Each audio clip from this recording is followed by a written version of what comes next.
right, let's complete the square.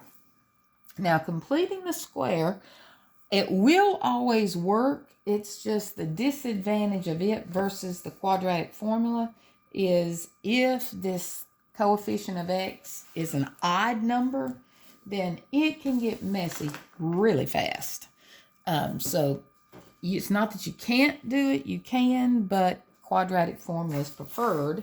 You might be like, why do I even learn the completing the square? It has to do with graphing conic sections like parabolas and such that will be coming soon. So anyway, now the first step on completing the square, you've got to get your x terms to one side, the constant to the other, and the x squared has to come first. So just like 7, 8, 9, they are all ready to start, which is good news. Now, completing the square, remember as far as on the individual video I showed you that went in more detail, remember you're trying to get something that can factor and be something squared. And the shortcut is you look at the number in front of x and divide by 2 and square it. So 4 divided by 2, 2 squared, always add. If you do it to one side, you got to add 4 to the other.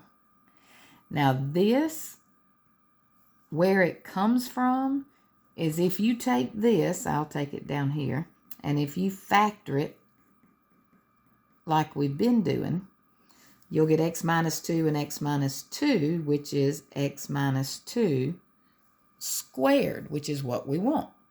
So to get the shortcut, if you always divide the number in front of x by 2, including the sign, that'll always get what goes in the parentheses. So -4, -2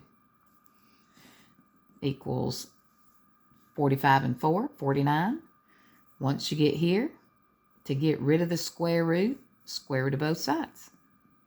So x minus 2 equals, could have been positive or negative, square root of 49, which is 7.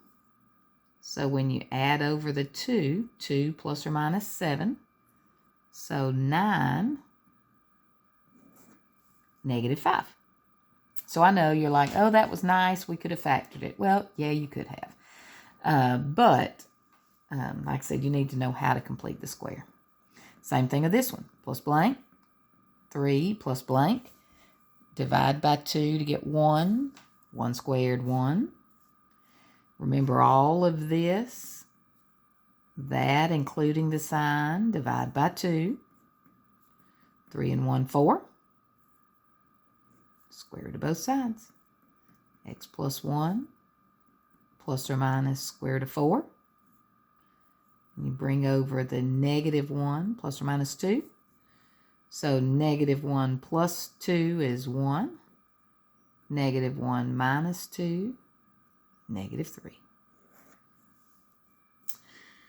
All right. Well, rather than 9, I think 9 is going to be another boring one. Because, yeah, it's going to work out even. And 13 is too, but yeah, I might as well go ahead. So x is to one side, so plus 8x plus blank, -7 plus blank. 8 divided by 2, 4, squared, 16.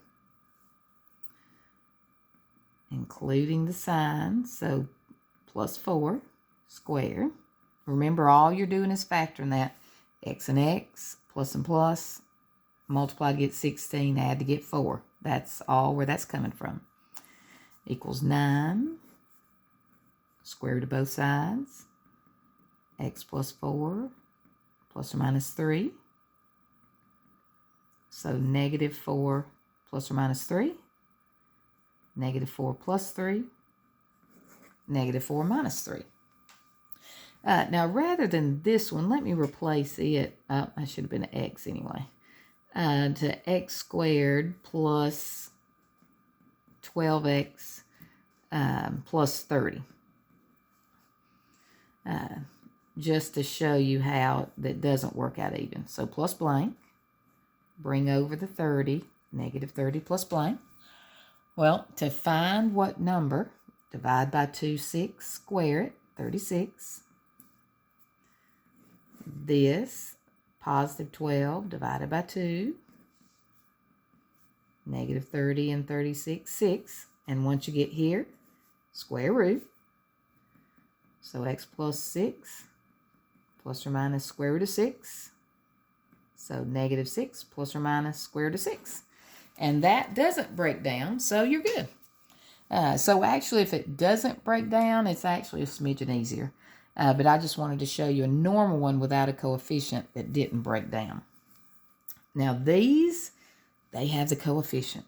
And in order to complete the square, they can't. So first thing, x's to one side, number to the other.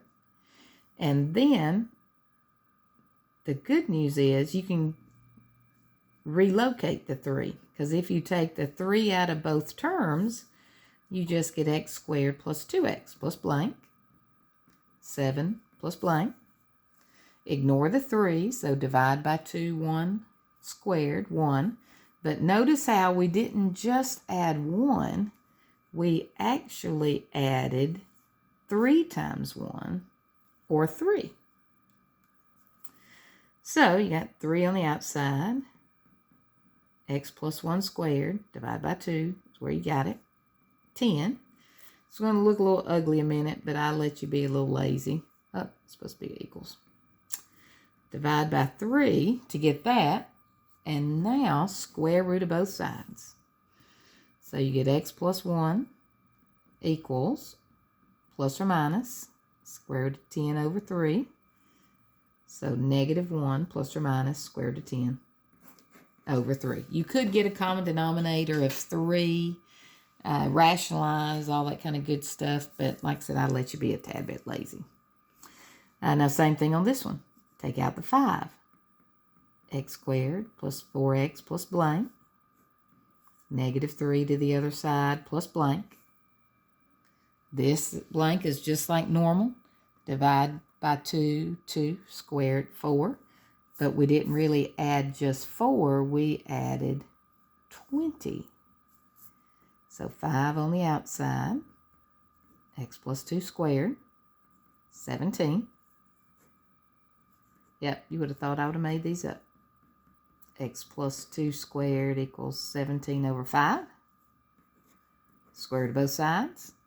So x plus 2 plus or minus square root of 17 over 5.